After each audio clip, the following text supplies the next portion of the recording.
Há uma frase que o professor Jiang Shekin repete desde o início de sua carreira: a humanidade não muda, apenas muda o cenário. É uma afirmação simples, quase desconfortável, mas que se torna inevitável quando olhamos com cuidado para 3.000 anos de história humana. Cada geração acredita que inventou o mundo.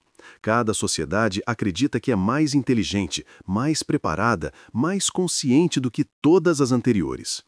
E ainda assim, os erros que destruíram impérios, famílias, cidades, reinos e nações são sempre os mesmos, apenas com roupas diferentes.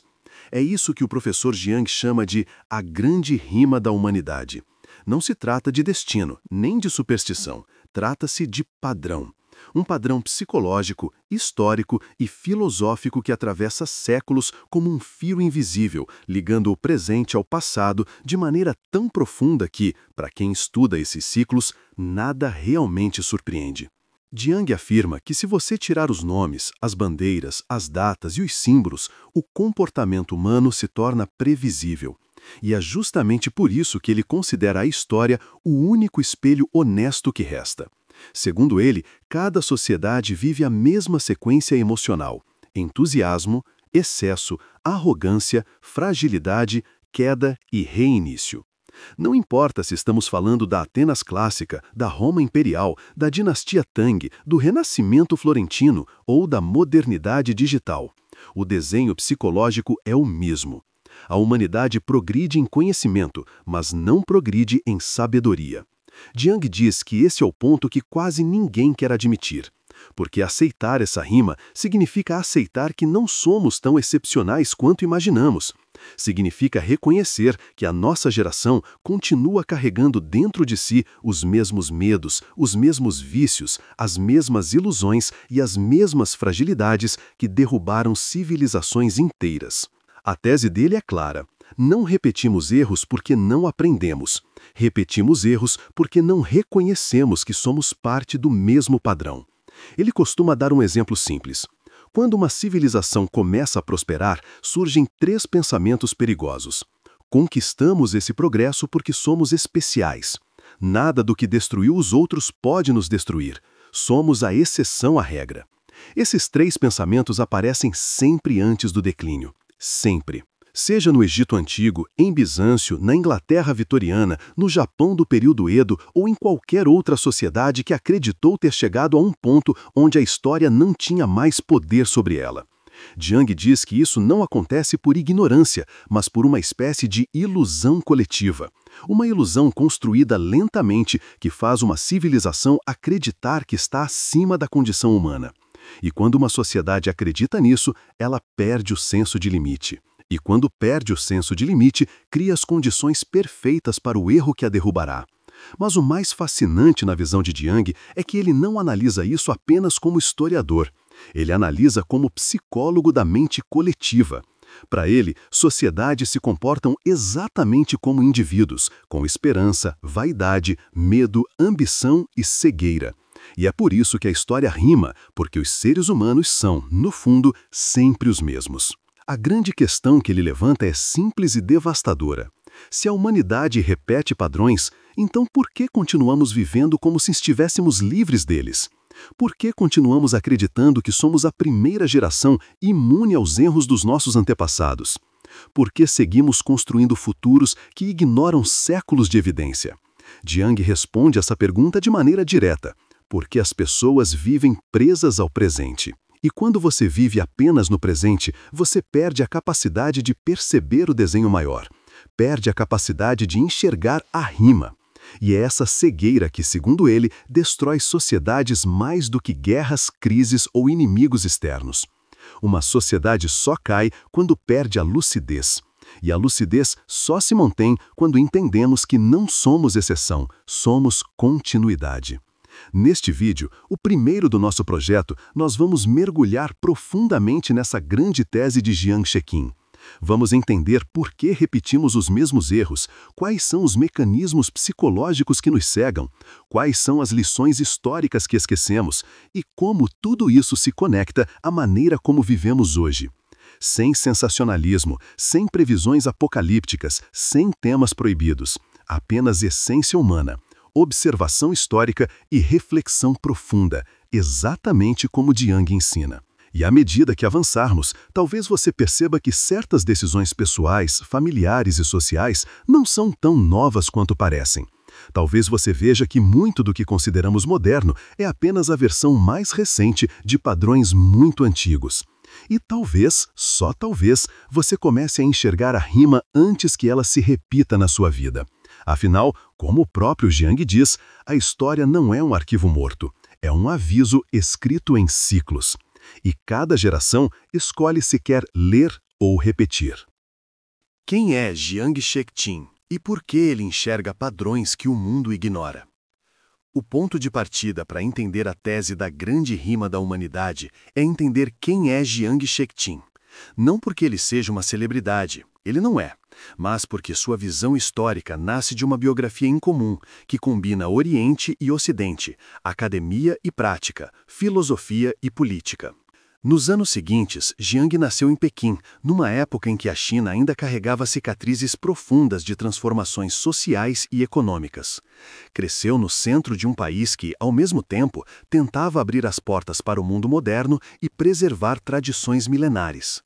Esse contraste moldou a percepção dele desde cedo.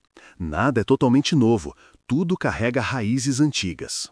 Mais tarde, ele foi estudar em Yale, uma das universidades mais antigas e influentes dos Estados Unidos. Lá, descobriu algo que mudaria para sempre sua maneira de pensar. As sociedades ocidentais, apesar de parecerem muito diferentes da civilização chinesa, produzem os mesmos padrões emocionais e políticos quando submetidas às mesmas pressões. Foi em Yale que Jiang teve seu primeiro contato com teoria dos jogos, um conjunto de ferramentas matemáticas usadas para entender por que indivíduos e grupos tomam determinadas decisões. A partir dali, ele passou a enxergar a história não apenas como eventos isolados, mas como estratégias humanas se repetindo em ciclos, influenciadas por incentivos, ilusões, medos e disputas por poder. De volta à China, ele mergulhou no estudo da história imperial chinesa, dos ciclos de ascensão e colapso das dinastias e dos motivos psicológicos que levavam sociedades inteiras a se autodestruir sempre da mesma forma. E foi ali que sua ideia começou a ganhar forma. A história não é uma linha progressiva, é um conjunto de padrões emocionais que a humanidade revive continuamente. Nos anos seguintes, Jiang ocupou cargos de alta responsabilidade na educação chinesa. Foi diretor internacional de uma das escolas mais prestigiadas ligadas à Peking University, onde teve contato direto com elites políticas, acadêmicas e econômicas. Ao mesmo tempo em que estudava filosofia, literatura, psicologia e história comparada, via de perto como líderes reais tomam decisões e como essas decisões seguem padrões muito antigos que se repetem em ciclos previsíveis. Essa combinação, formação ocidental, raízes orientais, teoria dos jogos, história cíclica e vivência política, deu origem ao método que ele chama de Predictive History. Um método que não busca prever o futuro como um adivinho, mas identificar em qual parte do ciclo humano estamos e que consequências tendem a surgir quando as emoções coletivas se alinham de determinado modo. A grande diferença de Jiang para outros historiadores é que ele não analisa apenas fatos, ele analisa mentalidades. Assim como um psicólogo entende um paciente não só pelas ações, mas pelas motivações internas, Jiang tenta entender civilizações pela psicologia coletiva que as move. Ele costuma dizer que o erro da maioria dos analistas é olhar demais para a superfície e de menos para a profundidade. Os fatos são só a espuma, ele diz. A corrente real está por baixo. Para Jiang, cada sociedade tem 3 camadas. A camada material, economia, tecnologia, infraestrutura. A camada política, leis, disputas de poder, instituições. A camada emocional, medos, desejos, ilusões, traumas e esperanças que moldam o comportamento coletivo. E é na camada emocional que os ciclos se repetem. Essa é a chave do Predictive History. Segundo ele, quando uma sociedade atravessa a prosperidade prolongada, desenvolve excesso de confiança. Quando atravessa dificuldades, desenvolve ressentimento e busca culpados. Quando atravessa crises prolongadas, fica vulnerável a soluções radicais. E quando atravessa colapso, surge um período de renascimento que volta ao ponto inicial. Esses ciclos se repetem porque o ser humano, emocionalmente, é o mesmo há milhares de anos. Tecnologia muda rápido, a psicologia humana não. E é por isso que Jung enxerga padrões que outros ignoram. Ele olha para emoções, não só para dados. Ele olha para símbolos, não só para estatísticas. Ele olha para a mentalidade das sociedades em vez de olhar apenas para os eventos que elas produzem. A partir dessa visão profunda e ampla, ele chega ao ponto central desta série, a ideia de que a humanidade inteira, todas as civilizações, em épocas e contextos diferentes, vive a mesma sequência emocional que rima através dos séculos. E quando aprendemos a reconhecer essa rima, deixamos de viver presos ao presente. Começamos a enxergar a continuidade humana. E percebemos que, se não entendermos esses padrões, somos inevitavelmente conduzidos por eles. Nos próximos blocos, vamos entrar de fato nessa rima. Como ela se forma, por que ela se repete, quais são seus gatilhos, quais fases a compõem e como ela molda tanto sociedades quanto indivíduos. É aqui que a análise de Jung deixa de ser sobre livros antigos e se torna sobre nós, sobre nossa geração, nossas escolhas e nosso futuro. A psicologia dos ciclos. Por que repetimos os mesmos erros? Segundo Jiang Shekin, a história não se move por acontecimentos isolados. Ela se move por emoções coletivas, emoções tão previsíveis quanto as estações do ano. E é por isso que ele insiste que civilizações diferentes, separadas por séculos e oceanos, entram nos mesmos ciclos psicológicos. Ele explica essa ideia usando uma metáfora simples. Uma sociedade é como um indivíduo que vive muito tempo. Tem infância, juventude, maturidade, arrogância, crise, queda e renascimento. Mas, ao contrário de uma pessoa, ela não aprende com a dor, ela apenas reage a ela. Para Jiang, tudo começa com a fase da ascensão. É o período em que uma sociedade está lutando para sobreviver, crescer e se estabilizar. Nessa fase, a mentalidade coletiva é humilde, prudente, colaborativa. Há foco no essencial: comida, segurança, família, estabilidade. A sociedade é viva, inventiva, resiliente. A energia é positiva porque tudo ainda está por construir. Em seguida, vem a fase da prosperidade, onde a sociedade já se sente segura o suficiente para sonhar mais alto. A economia cresce, a arte floresce, a ciência avança e o otimismo é dominante. As pessoas acreditam que o progresso é natural e que o futuro será melhor do que o presente. É a fase em que nascem impérios, invenções transformadoras e eras douradas. Mas é justamente aqui que o ciclo começa a mudar. Prosperidade prolongada cria um efeito psicológico perigoso. A sensação de que o sucesso é garantido, a sensação de que a sociedade é especial, a sensação de que as regras que destruíram outras civilizações não se aplicam a nós. Essa é a fase da arrogância, onde a humildade desaparece. Jiang insiste que esse é o ponto crítico. Quando uma sociedade acredita que não precisa mais respeitar limites, ela começa a agir contra o próprio interesse. É quando as elites ficam distantes da população. É quando o consumo passa a substituir propósito. É quando a vaidade toma o lugar da prudência. E é aqui que a história começa a rimar de maneira assustadora. Roma viveu isso, a Grécia viveu isso, a China Ming viveu isso, os impérios marítimos europeus viveram isso, e diversas sociedades modernas demonstram exatamente os mesmos sinais. A arrogância gera excesso, o excesso gera fragilidade, e a fragilidade abre espaço para o próximo estágio, a fase da crise. Nessa fase, a sociedade percebe que a prosperidade não era eterna, e é nesse momento que surgem 3 reações emocionais profundas: o medo, a busca por culpados, a necessidade de soluções rápidas. Esse é o terreno perfeito para decisões ruins, líderes desastrados, políticas extremas e rupturas sociais. É a fase em que a sociedade tenta apagar incêndios com gasolina.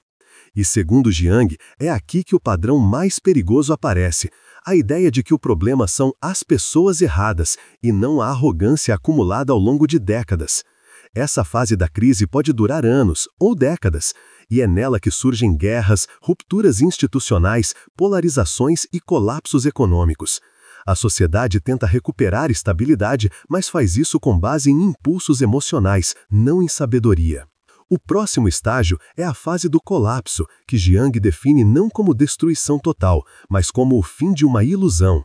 É um momento em que a sociedade descobre que não é especial, descobre que não está acima da história, e descobre que todos os seus erros já foram cometidos antes por outros povos em outros tempos. O colapso é o retorno a uma realidade dura e simples. A humanidade tem limites, a sociedade tem limites, a prosperidade tem limites.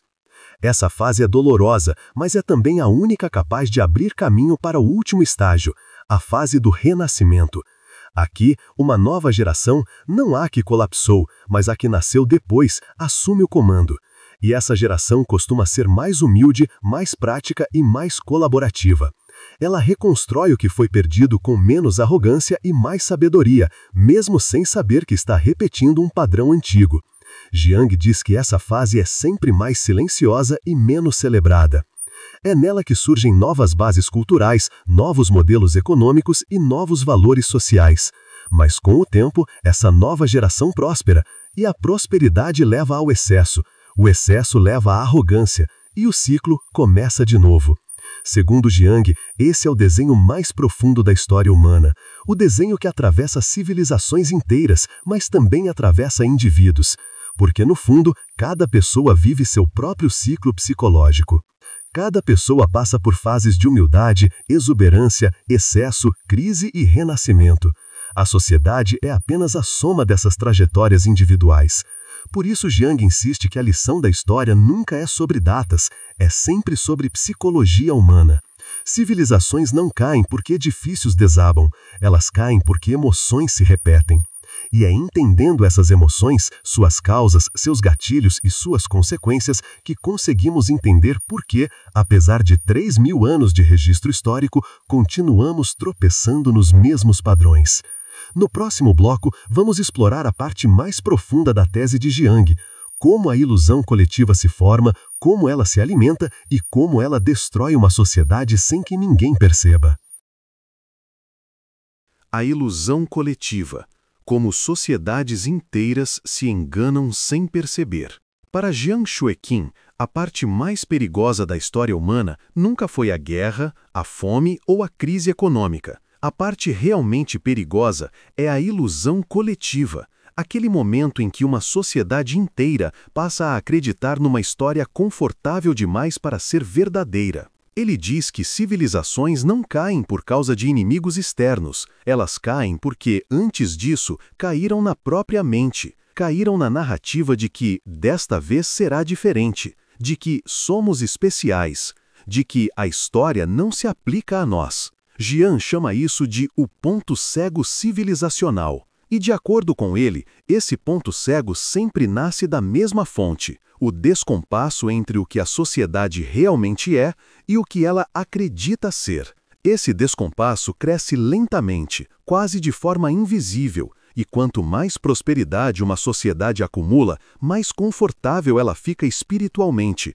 e mais vulnerável fica psicologicamente. Jiang explica essa vulnerabilidade com uma frase muito simples. Quando a realidade dói, as pessoas fogem para histórias. É assim que começam as ilusões coletivas, não porque alguém as força, mas porque as pessoas querem acreditar nelas.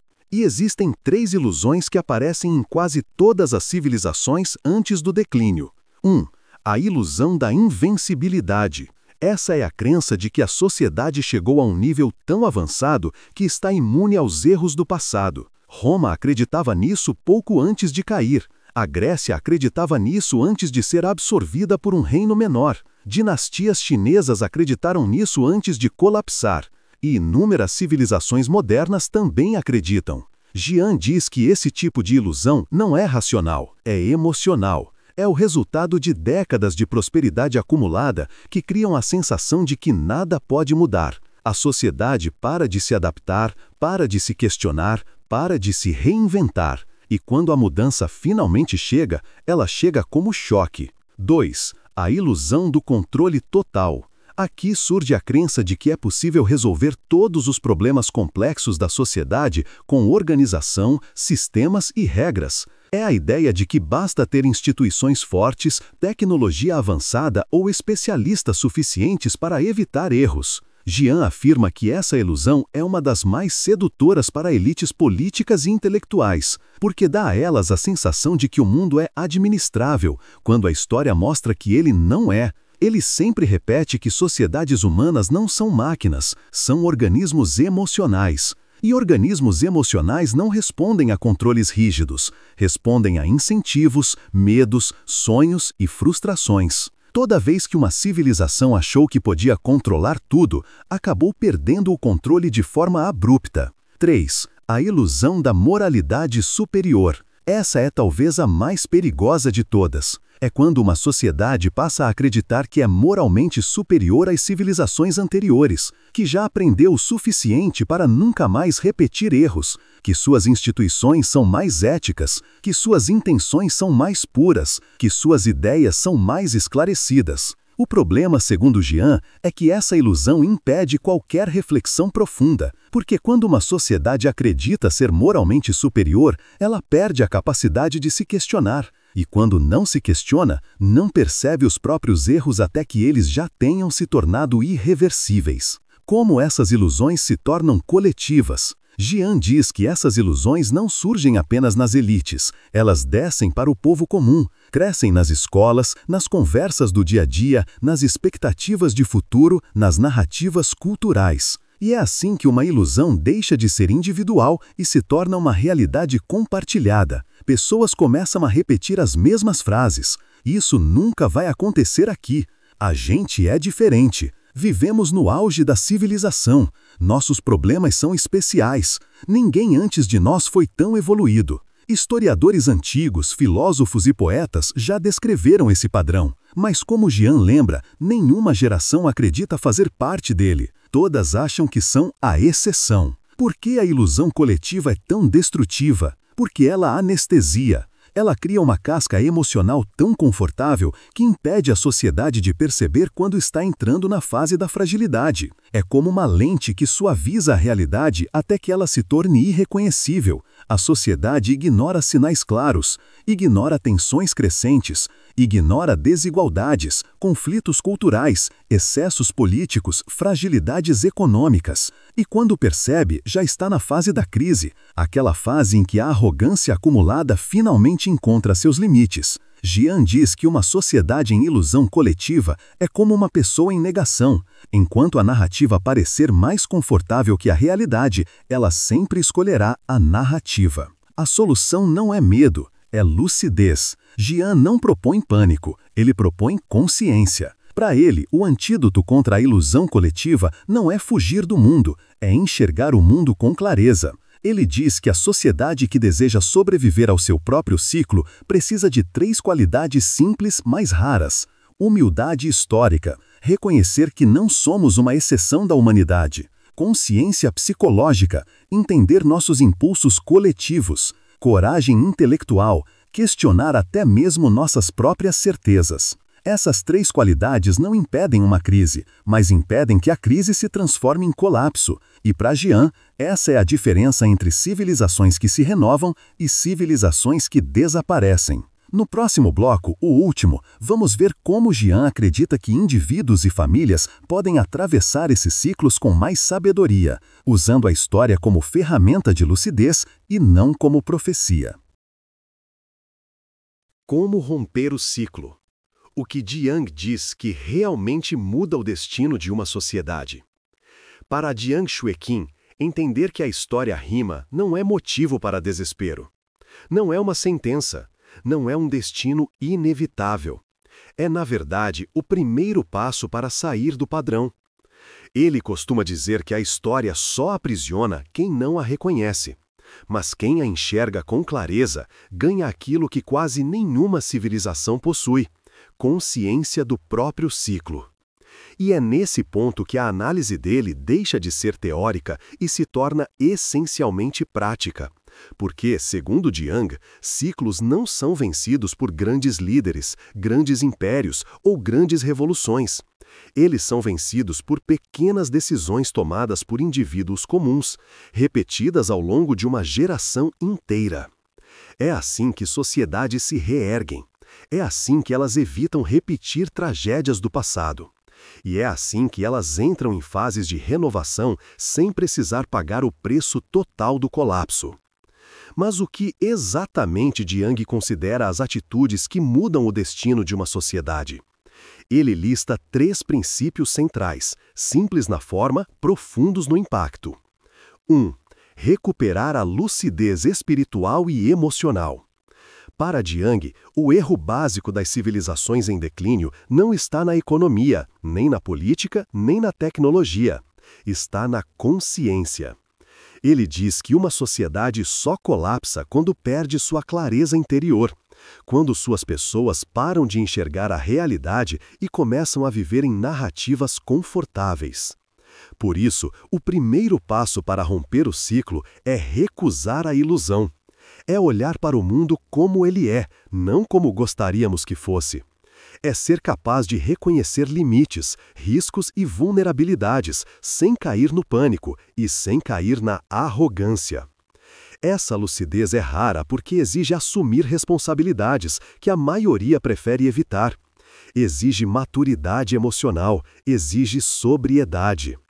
E Jung afirma que sociedades que preservam esse tipo de clareza interna passam pelas crises com menos dor, menos polarização e menos autossabotagem coletiva. É assim que uma civilização começa a se salvar, não com força, mas com consciência. 2. Reconstruir o núcleo, família, propósito e comunidade. Quando Jung analisa civilizações que sobreviveram a seus próprios excessos, ele encontra sempre o mesmo padrão. Todas preservaram o núcleo moral e social que sustentava as pessoas quando o mundo externo se tornava instável. Esse núcleo é feito de 3 partes. Família. Não no sentido formal, mas no sentido profundo de pertencimento. Famílias estáveis criam crianças estáveis, que mais tarde se tornam adultos com discernimento. Civilizações que enfraquecem esse núcleo perdem sua bússola interna. Propósito. Sociedades em declínio trocam propósito por distração, trocam significado por estímulo, trocam disciplina por prazer imediato. E, segundo Jung, essa troca sempre leva ao vazio. Comunidade.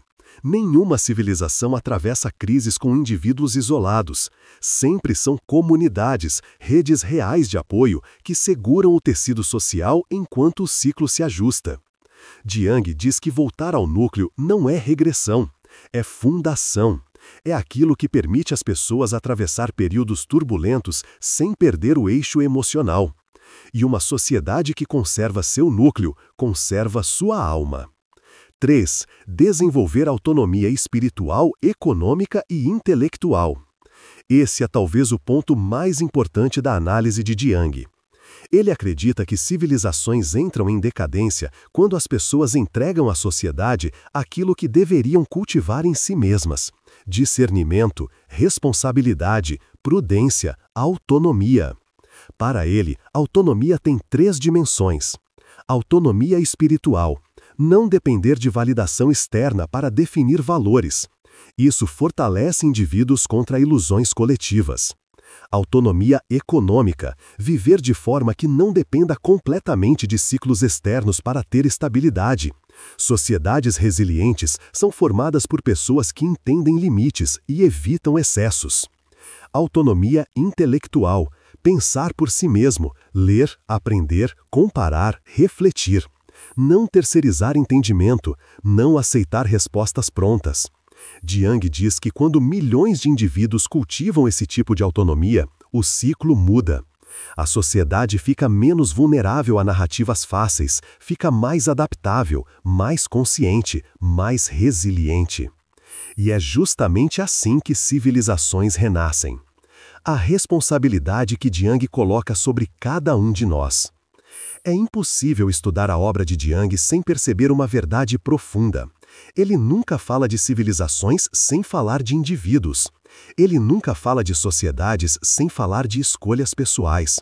Ele nunca fala de história sem falar de responsabilidade humana. Para ele, romper o ciclo não é um projeto de governos. É um projeto de famílias, de comunidades, de pessoas comuns que decidem, pouco a pouco, reconstruir aquilo que o tempo desgasta. Ele acredita que cada geração recebe duas opções: continuar a rima ou alterá-la.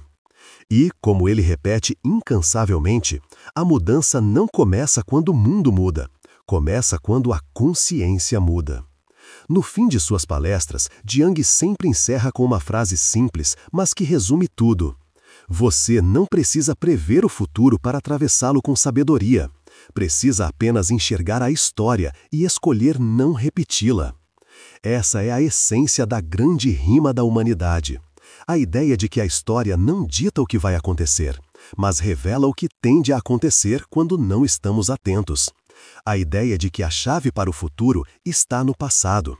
A ideia de que a verdadeira força de uma civilização não está em sua tecnologia, mas em sua lucidez interior.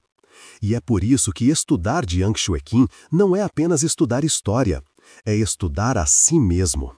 Porque os ciclos que moldam impérios também moldam vidas individuais.